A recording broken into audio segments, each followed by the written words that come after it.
Today's guest is Marian Barnick, and Marian is a registered kinesiologist and movement therapist. She particularly helps, she's very passionate, in particular, about helping women who are recovering from breast cancer or breast cancer surgery and treatment. So you wouldn't think, at least for me, I haven't experienced that, thank God, but it's not something that I think about needs therapy. And we talk about that in this episode.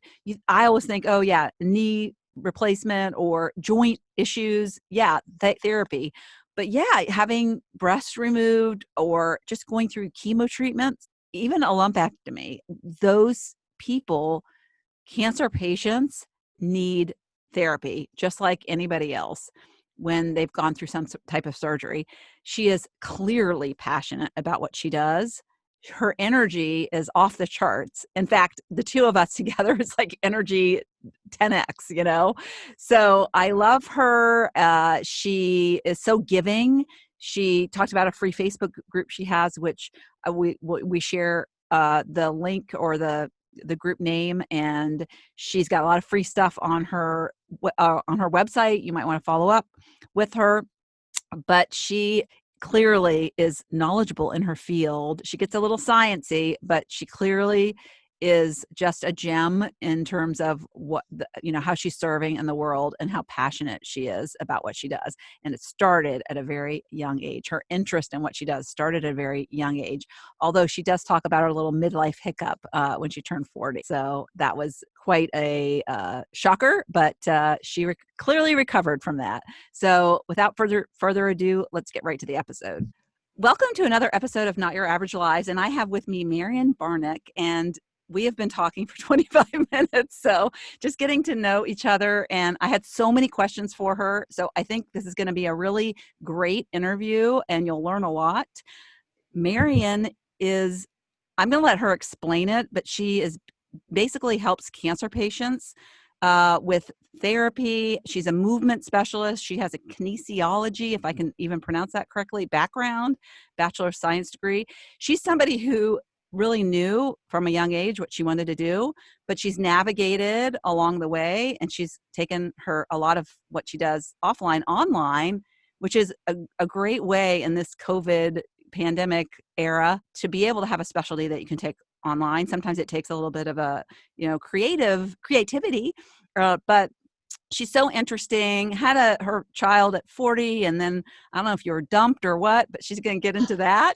But and I love the story, Marian. You have to talk about this first, about how your ailment with your knee led you down that path, because I'm so much about what happens to us leads us to our ultimate purpose, and sometimes we find it later, but you found it very early.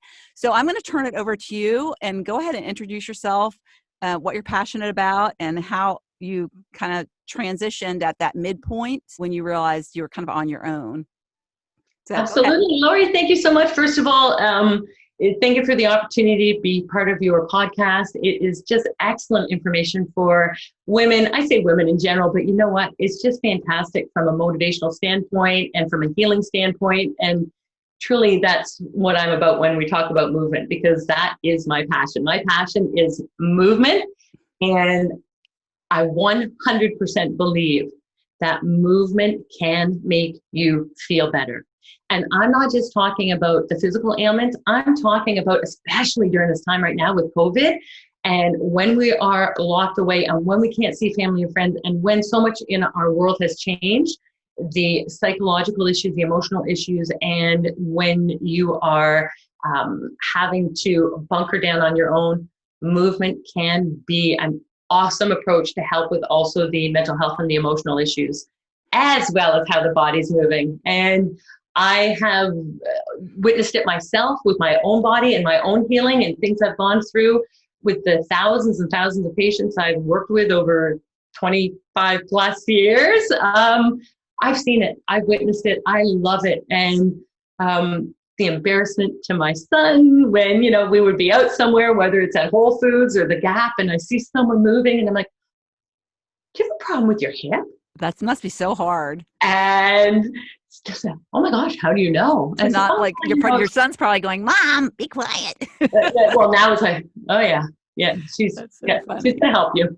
She's Yeah, and gonna so help, so you had a knee issue. You were a runner, and I, and sometimes I guess things like that are just genetic because it seems like you're really young and you should be you know what? It could be pliable. genetic, definitely, but you know what? To find a place where it starts, I think sometimes we bang our heads against the wall trying to figure out why or how, and we don't look at actually the healing part of it. And that's what happened to me. I was a track and field runner in high school. I love my sprinting. I was pretty good at it, and my knee started hurting. And the training when you do mileage as well to get yourself in shape, I could not do that. So we were cutting down the mileage, sent to specialists, sports medicine, what's wrong, this, that, how are your shoes, what's going on with this? Do they look at your nutrition? They did not. No, not. We're talking back in the 80s, girl. No, we are looking at nutrition. We're looking at, even looking at sneakers. If you had a pair and it said Nike on it or a name that someone knew, they must be okay. No one even looked at the biomechanics of running and how you were moving. But let's put orthotics in your shoes. So you get measured for orthotics and you get orthotics, or, back then it was a Q angle, my hips were out wider. So, oh yeah, your knees are going to hurt. But yeah, it's funny. It's just I had this thought. There's somebody that lives in my neighborhood and he teaches PhD, like biochemistry PhD people at the college by me. And he gets paid big bucks by the NFL to look at the tennis shoes or the sneakers or whatever you want to call them that their players use. That's you're not Virginia. It is. You're not talking Gray Cook, are you? No. Okay. Yeah. I think he's a Virginia boy. Okay. Well, my friend probably knows him, but yeah. Probably, yes. But it is all encompassing and all of those things work together. But I didn't get that approach. I got it. Try this, try that. Not, oh, this is your movement strategy.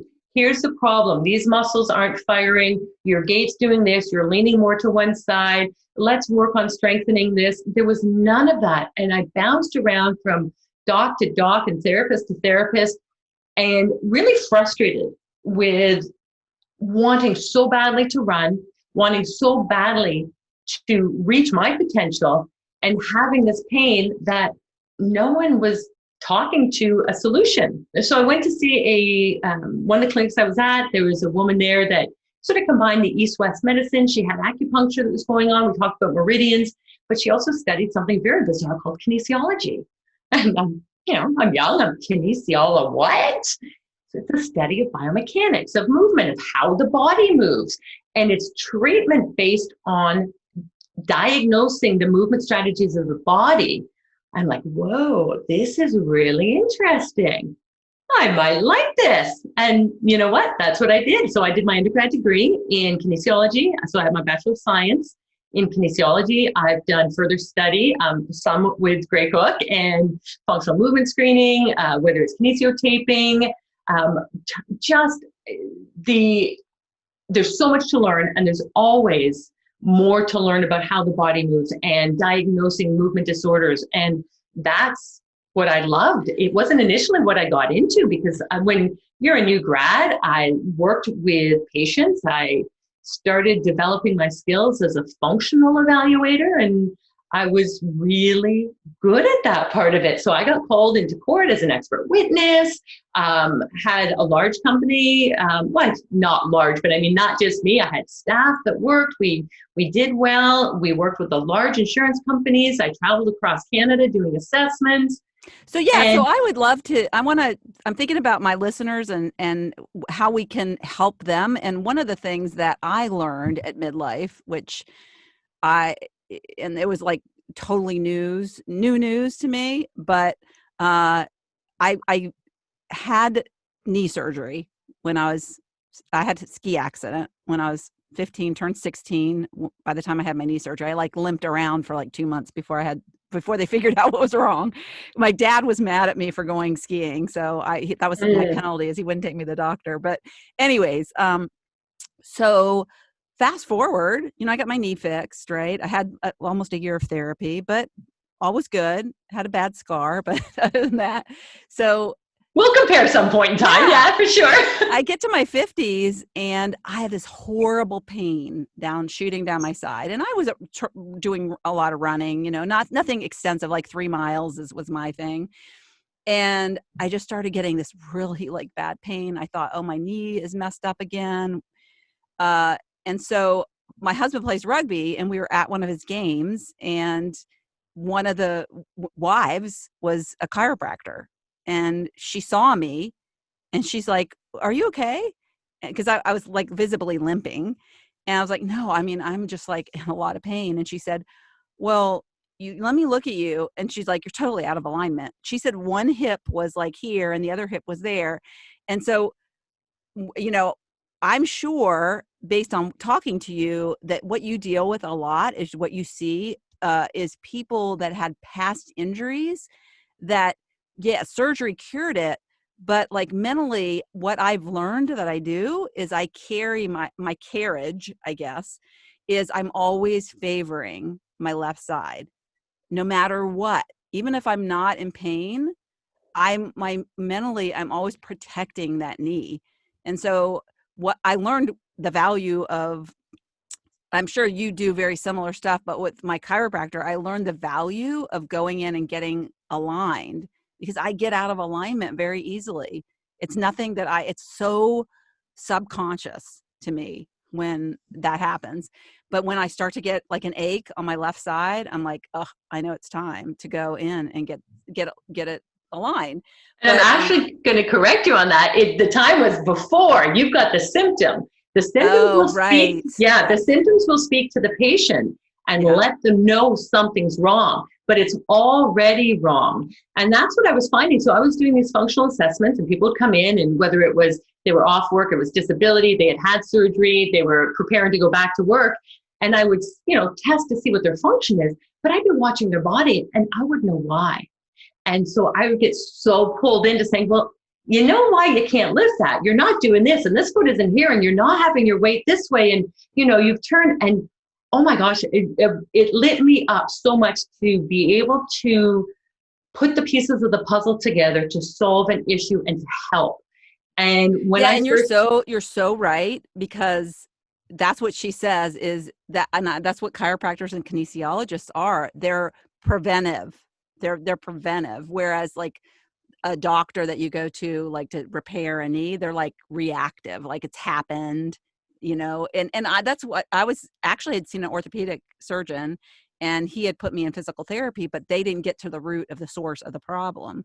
So exercise is really key, that you're preventing it, right? You're doing those things on a regular basis to prevent that from happening. So I'm so glad you corrected me on that. Yes. sorry, Yeah. I had And, to, and had she, and to. yeah. Occupational She like, issue. she stresses to like, you need to do maintenance, you need to come in every like so often, like on a regular basis, where I'm tend to be more like, oh, I need help now. You know what? The symptoms talk to us. And when I talk to my patients and my clients, that's what I say. The symptoms are talking to you. Your body's talking to you. You may not know how to read it. You may not know the story of your body. So the symptoms will talk to you and give you that information. I think my expertise comes in being able to listen to the story without having to hear those symptoms. And even with, doing the assessments, or I would have patients to come, yes, it is preventative. And yes, we look at being proactive versus reactive. But you know what? We are a reactive society. And so many patients I would see would be, okay, I want to get better. I didn't do this. How do I recover? How do I get better? And there's so many points where what you think is wrong is not at the root of that issue. Like I may say for you, I haven't evaluated you, but that knee issue may have happened because of the hip malalignment. You may have had compensatory movements that came into the weakest area of your body, which is your knee.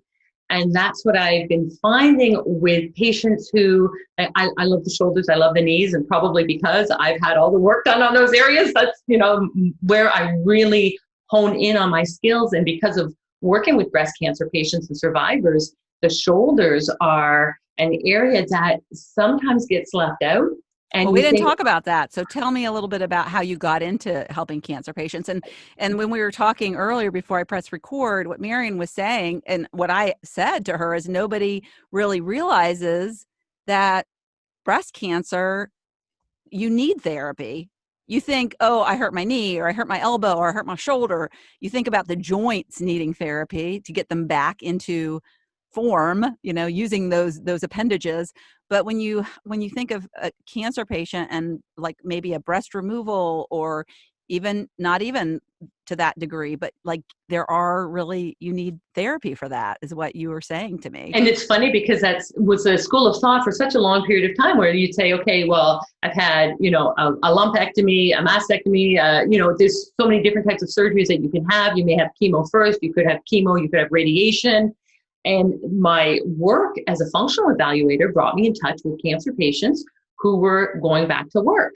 And the one that really hit home for me was a lady who had breast cancer. She had had her surgery. She had had chemo and radiation, and it was 2 years post-treatment, and the insurance company was looking to send her back. And I asked her about her rehab. She said, no. I'm a breast cancer survivor. I didn't have rehab.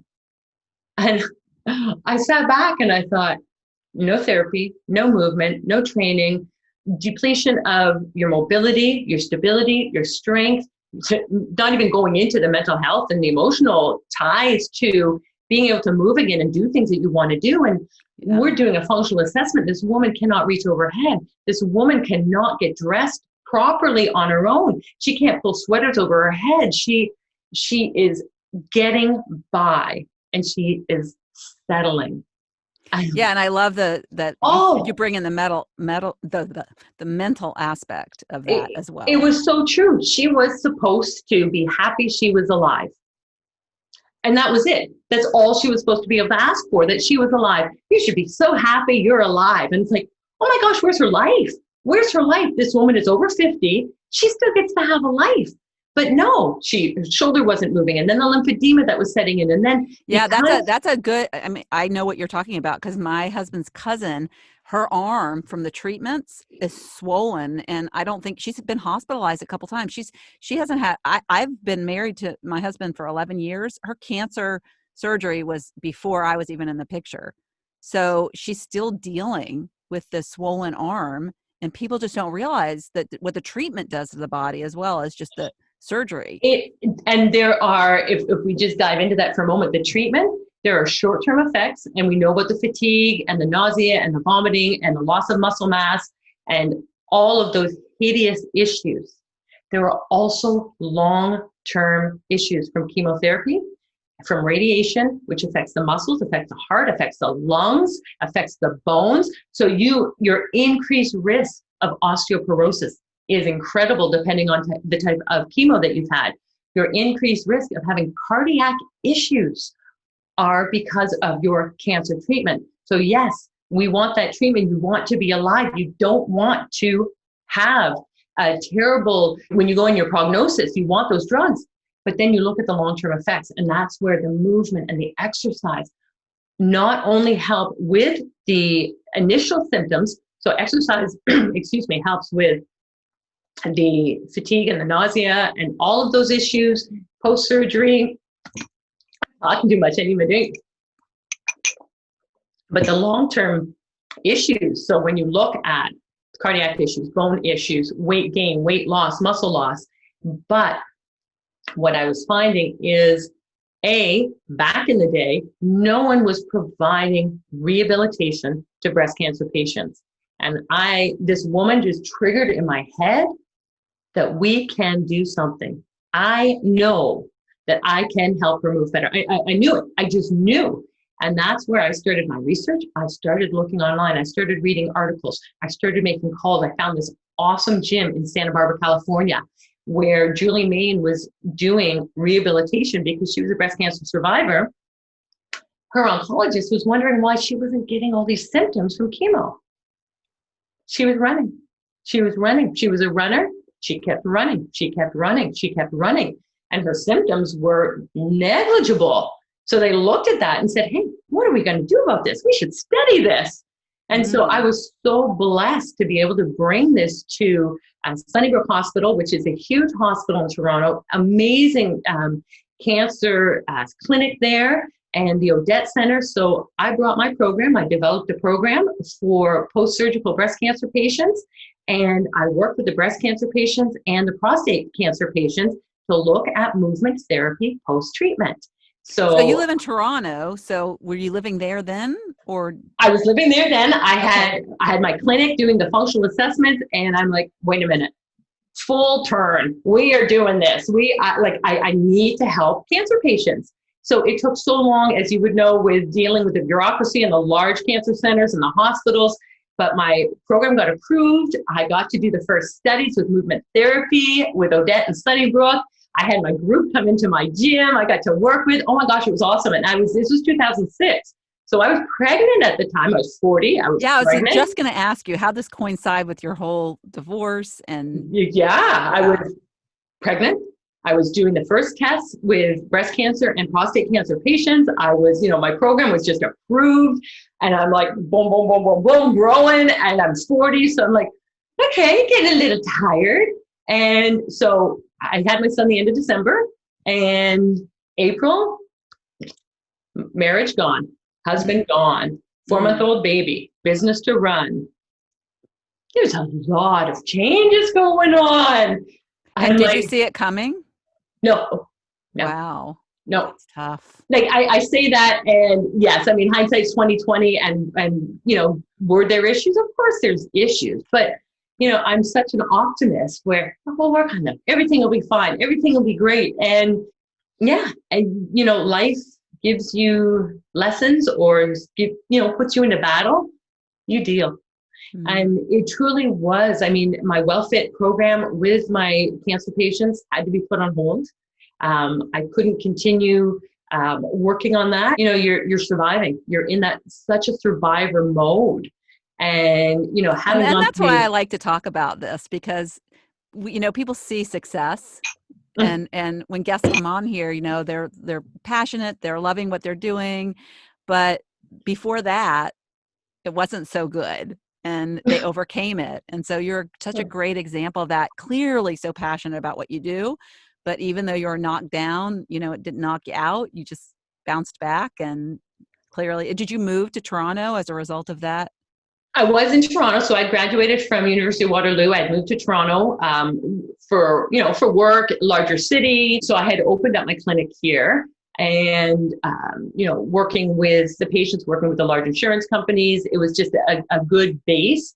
And because I was traveling across Canada, that's my hub of what I would do. So they would fly me out from East Coast to West Coast to do these assessments. So how did you end up, though, from California to Toronto? Oh, no, I wasn't in California. No, I was talking with, but I worked with them on putting together the program that really was facilitated from Santa Barbara. And then I got to have my WellFit program in Toronto. And that got put on hold.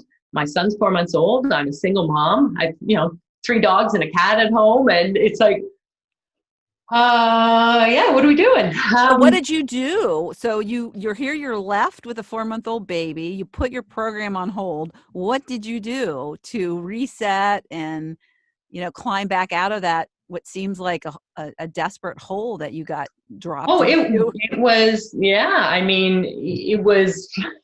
Did you move home? No, I don't have, family. I have my brothers are awesome. My youngest brother is amazing support for me. And I think it really tests your faith. It really does when you look at not being able to see how to climb out, not being able to see, like, how do I run a business? How do I take care of a 4-month-old?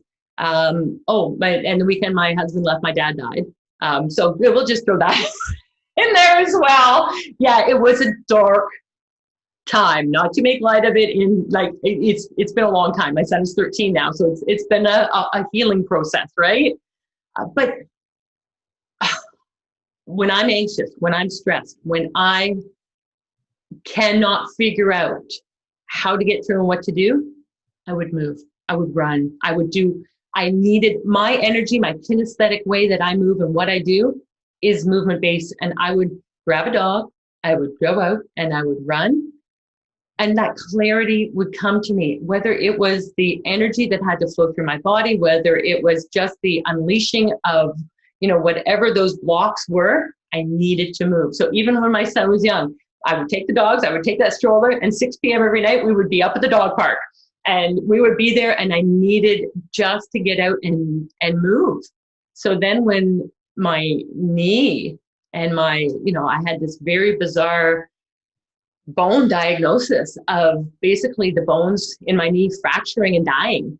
And was that with age, or was that when you were younger? Is that what? No, my son was, when was that? 40, mid-40s. So he was young, 4, 5, single mom. Is this related though to having knee problems when you were younger?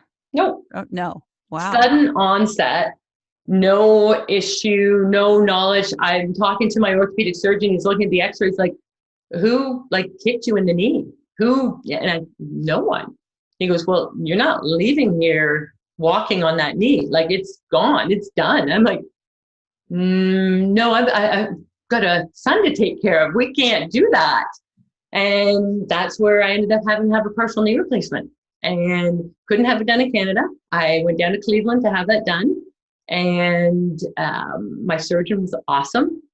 And so how old were you at that time then? You were mid-40s. Wow. Yeah. My husband had a partial knee replacement, and it hurts. The rehab is the worst. After having my knee surgery and the rehab that I had to go through, honey, when you were 16, surgery on anybody. Nothing, add 30 years to that, and the healing process a little slower. But you know what? It again really helped me focus on how you're moving, what you're doing, because I was on crutches, couldn't move, couldn't walk up the stairs, couldn't put my son to bed and tuck him in because I couldn't get up the stairs. I couldn't move. I gained 50 pounds. Ooh. I couldn't do anything except be on crutches. And yeah. And for those of you that listen to this, she looks amazing. So you're so sweet. Thank you. Yeah. We're always a work in progress, and I'm not, you got rid of those. Well, and again, working on that, and it takes a while, but it really, really helps me to understand maybe not the same diagnosis, maybe not the same issues, but the same, possibly, because we're all different and we handle it differently. But when you feel like SHIT, when you think nothing else can ever go wrong because you're at the bottom, when you can't move, when you can't take care of your family, all of those things, the financial aspects of it, what are you going to do? So having been there, I really feel a genuine pull to help. And especially when we're at a certain age and we may have given up, we may think this is all I can do. And it's like, no. You can do it. You absolutely can do it. Yeah, I know I've said this on a previous episode, so if I'm repeating myself, I'm sorry, listeners, but it's really an important point is when I started working out when I was age 55 and doing religious workouts out of my home, and I had some knee pain, but I pushed through. It was never anything that would prevent me from working out. It wasn't that yikes, it was just it was just getting back into it. And the more my muscles firmed up, the more weight I lost. Because I think I lost a total of I didn't have a lot to lose, but I think I did think I lost 17 pounds or something, I think. And on a petite frame, that's a good amount of weight, right? Yeah. So, I mean, I say my whole life, I'm always wanting to lose 10 pounds. So I lost 17. It was great. But, and that was over a 5-month period. So it wasn't any drastic weight loss, but my knee by the end of the first program that I did, which was a 10 weeks long, 2.5 months, I had no knee pain, none. And all I did was make my knee stronger. I'm going to stop you there because you didn't just make your knee stronger. And that's where this is such a push for me. I work with the Foundations First framework and the foundations of movement, whether you're healing, whether you're proactive, whether you're coming back from surgery, knee pain, my breast cancer patients, the foundations have to be in place. So before you could make it stronger, and you may not be aware of it, you had good range of motion. You had mobility in that knee. So there wasn't anything where you would go to bend your knee and say, oh, I can't get any further. or the hip had the mobility. You have to have that mobility in your joints before you can make it stronger. And I think too, there's a lot of push. I know for sure within the breast cancer community, and I know a lot with women as well, especially because of issues as we get older with osteoporosis, with our changes in posture. I know from an ergonomic standpoint, because I've been working in ergonomics as well when I help people get back to work and they say, oh, my spine needs to be stronger, or my legs need to be stronger, or the stronger is used in such a term that it doesn't give us the true identifying issues that we may have, which could be mobility issues. It could be range of motion. It could be an imbalance and asymmetries with our body. So when we look at the compensatory issues, so if you had that weight on you, where was that weight? Did you carry it like a European woman where we carry it more in a certain area? Do you have the thin legs and maybe carry it in the front, which pulls on the back? All of these changes with the weight change our biomechanics, change how we move. And so as that weight drops and you can improve your mobility and you can improve your biomechanics and your alignment, yeah, for sure. Yeah. It's going to be amazing how that drop in weight will help, because of the shift that allows the body to get back to its natural place where it wants to be. The body wants to be in a state of maximal ability. It wants to be in that state where those joints don't hurt when they move. It wants to be in a state where everything flows. And that flow is not just the energy and not just the joints, but all the portions of the body, the soft tissues, the ligaments, and the tendons. And with age, with damage, with surgery, with all of those different things that happen, the body learns how to compensate. Because we still need to function. We still need to get up to pee. We still need to eat. We still need to get dressed. So yeah, and I think pain, and what I learned from that too is because I think I had this mindset at 55 of, well, I had knee surgery, I have a bad knee, and it's all going to hurt. It's all going to hurt for the rest of my life. And I didn't realize I could actually be pain-free. And so that was a huge lesson for me. And I think sometimes pain is just your body saying, help me. Yes. Yes. Oh my gosh. It's talking to you. Absolutely. It's telling you something's wrong. And we're ignoring it. Like the little child who needs mommy. We're just like ignoring it. Like we're on our phone. We're ignoring it, Yeah. So what would you say? What would you say? I am just a very good probably test case, because like right now I'm supposed to be doing exercises every day to keep my, because I'm having this issue on my side has returned a little bit. And honestly, it's from sitting too much. She said, because I love what I do and I tend to be on the computer a lot. Mm-hmm. So if you can think that like you get pain from sitting too much, then that might be your problem. That's my problem. So anyways, I've gone back. She's like, I'm on a regular schedule now, which is really great. But she wants me to do these exercises every day. And if I don't do them, she's going to know, right? Oh, we know. Trust me. I know when my patients come back and we do our weekly check-ins, or what I do is I'll send little notes to say, aha, today was supposed to be blah, blah, blah. What did you do, right? Yeah. I know. And you will. And again, we're talking about how the mind works with the body. You will forget the ones that are the hardest and forget the ones you hate. You will forget those ones. You'll do the easy ones. You're like, oh yeah, I did this one, I did this move and that move, whatever they are. But those ones that are super hard, somehow they go to the end of the line. You may not have time. You may forget about it. That piece of paper that it was on. Oh, it got lost. So yeah, we know. Yeah. So I can't lie to her. Yeah. I can't like be dishonest, and I can't do that. So anyways, I have such a hard time doing the exercises, and they're not that bad. And so I just like force myself. And like if we're watching, my husband and I like to watch these Netflix series. Yeah. So I'll just like, I'll get off the couch and go like lay down and force myself. But usually it's at the end of the day at night. And it's like, why can't I do this? One thing that I've helped recently is I really have gotten out of the regular exercise, gotten a real bad habit, just like being a slouch. So I've really like put that back into my routine and do it early. So, that's just for me. It just works, like get it done early. So I just need to add those exercises into that. But accountability. Accountability is so important. And two aspects I want to talk about with that, because I know that when I do my online training with my patients, when I like my breast cancer course for post-surgical breast cancer patients called Your Next Move, one of the big components of that is accountability. Because you know what? Best of intentions or knowing that something's good doesn't mean we're going to do it. You may know that Brussels sprouts are awesome. It doesn't mean you're going to eat your Brussels sprouts. And that's the same thing. And especially when there's confounding factors, you love your job. You're sitting too much to do your job. You may have aches and pains. And I look at my clients that come in, and there are a million reasons: fatigue, inability to eat, going for treatment.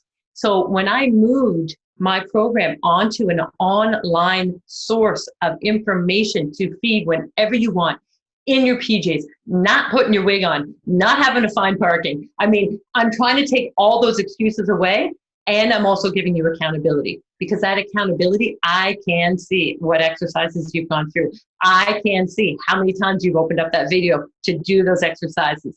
So that's the one point, is accountability. And I find it's really, really important to have, I would call myself almost like a coach, to say, you know what, this is what we're going to do. The other part is the mindset, because you're telling yourself you have to do it. I'm going to challenge you and tell you, you know, you want to do it. When you look at it as a task, instead of looking at it as a privilege, you actually get to create a better body. You actually get to see how amazing you can feel. So if you woke up in the morning and said, oh my gosh, today is a day I can make my hip feel better. I can make my knee feel better. And am I worth 5 minutes of stretching this morning before I start my day? I would bet you would say yes.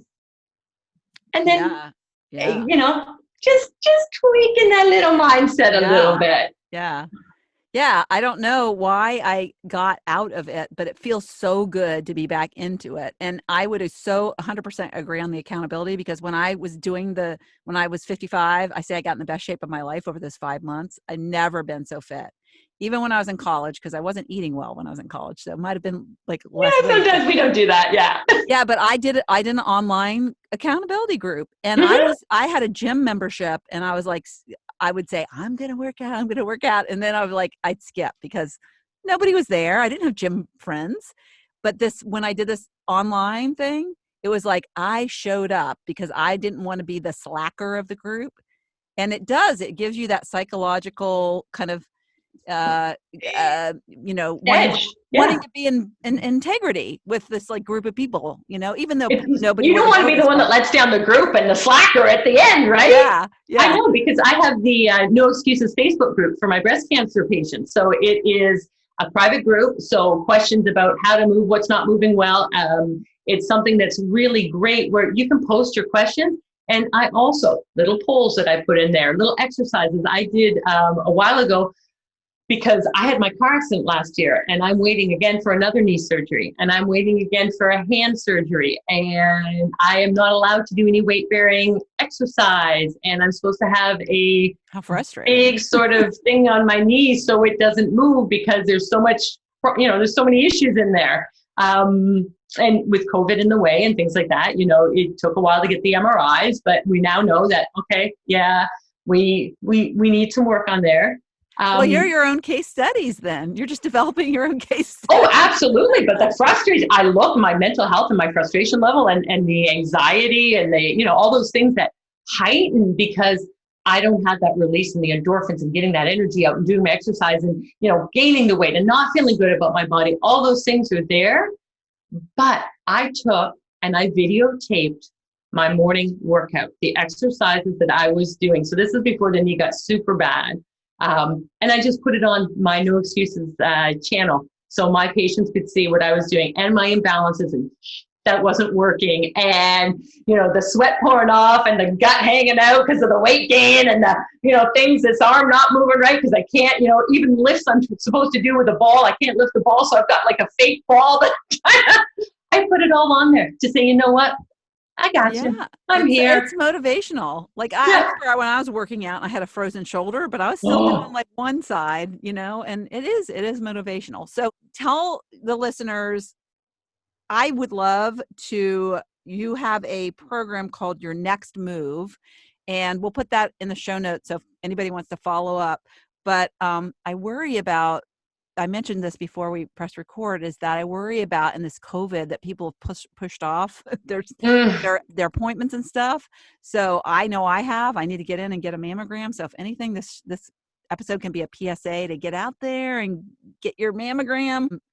So what, and I don't know if you guys are having a resurgence. We're having a little bit of a resurgence of COVID. Oh yeah. Yeah. Oh yeah. So what would you like to say to people who are you're the people that you're so passionate about that are recovering from cancer surgery or cancer treatment and are not getting therapy? Like, and it's been a really the importance of this. Yeah. It's been a really, really tough time for breast cancer patients in general, because you cannot wait for treatment. You have to go in for your chemo. You're going in for radiation. You've been diagnosed. And having your body and your immune system at that level, they are so at risk. So first of all, as a PSA, please, people, please be respectful of others. And even if you don't believe in certain aspects of COVID, please just know that people are at risk. And these are cancer patients. These are patients that are mothers and daughters and wives and sisters. And, we need to make sure they stay safe. So first of all, please. Second of all, yes, you need to move. And yes, we're talking about chemo and we're talking about radiation. We're talking about surgery. But after that, you have to move. You have to move for your mental health. You have to move for your body to get back to your best potential. And when COVID first hit in March, that's something that I did immediately as a free service, is online exercise classes. No excuses. It's what I called it, because you know what? I'm online. I will exercise with you. I will take you through. Oh my gosh, the best time, because at different hours and different times, and people from, whether it's in Canada, whether it's in California, whether it's in Great Britain, coming online and sharing and learning how to move. Yeah. And so that's been amazing. And that's why bringing your next move onto an online format is something that you can do. Join the Facebook group so you have like-minded women that are in there. I know men get breast cancer as well. This group is specifically online for women. And so they just would search. Go to my website, go to marianbarnick.com and take a look at the links that are in there to join in. And it is free. Come into the Facebook group and let's talk about movement, because you know what? It will make you feel better. Yes. I promise. Yes. I honest to God, I promise. And that's even with my course, Your Next Move. I am so convinced, based on what's happened with me, what goes on with my patients and my experience, even the guarantee for my course, you don't like it, money back. Don't worry about it. I just want you to try to move. I just want you to move. I'm so, so and I think also there's this need to be in a group with people who are going through similar things.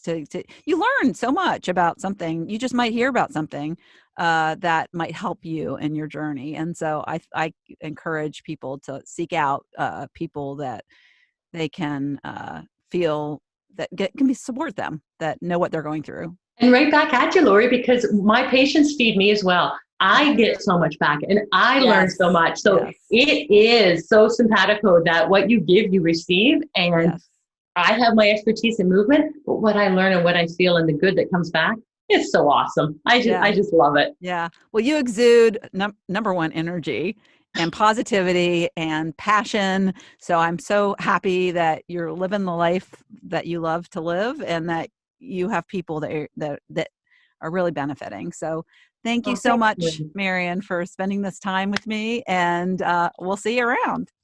Absolutely. And I know we'll talk later. And thank you so much for the opportunity to share and do your stretches.